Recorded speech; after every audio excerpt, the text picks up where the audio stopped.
Base Ship and Yacht is also installing several of the radars and antenna that were removed from the ship during decommissioning.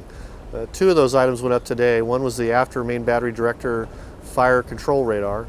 The fire control radar is kind of a mixture of World War II configuration mechanism with a modern radar on it. It actually, I believe, dates back to the 50s. And the other is what's called a Whiskey 1 satellite antenna, WSC, just whiskey for short, or long, and that went up there on the aft stack. The satellite antenna is obviously 80s. We have two more, one each of the same for the forward main battery director tower and forward satellite antenna, and they'll go up with the rest of the mast and the antennas on the 24th and maybe the 25th. I feel good about being ready to go technically, but there's a few things we probably just won't get done. We're trying not to do that, but there's only so much you can do. Time's running short. So we're pushing ahead on voids down below, and it's just a long list. It's hard to have enough time in a day to get everything done. I'll probably sneak home here in the next week, and after that I may not be home until we get the ship down to LA.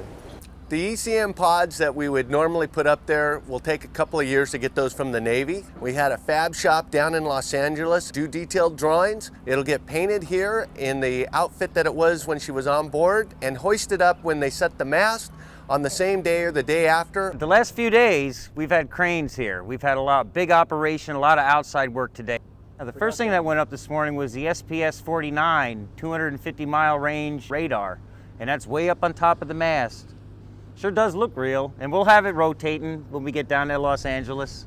We got two Phalanx systems put on board. There's a close-in weapon system, 3,000 rounds a minute at 2,000 yards, anti-missile defense. They're not authentic, but they sure look it. And then we have our Harpoons that also got put on board. We have 16 of those. We got 8 put on board on the starboard side, and they're anti-ship missiles. They refurbed them back in the 80s when they redid the ship. We got 2 out of the 4 armored box launchers put on board too, on the forward ABL deck. Inside the armored box launchers are Tomahawk Cruise missiles, and you can go sea to land with those. And also behind me in front of the ship is the Christmas tree. That's a big antenna, and on top of that is a spider. We call it that because it's got 8 points, and that had to go on today too. We also put on board whisker antennas. They're right above the bridge. We call them that because they stick out and they look like whiskers. And we also put up the signal flags too. She's bad. Look at her. Got an American flag flying.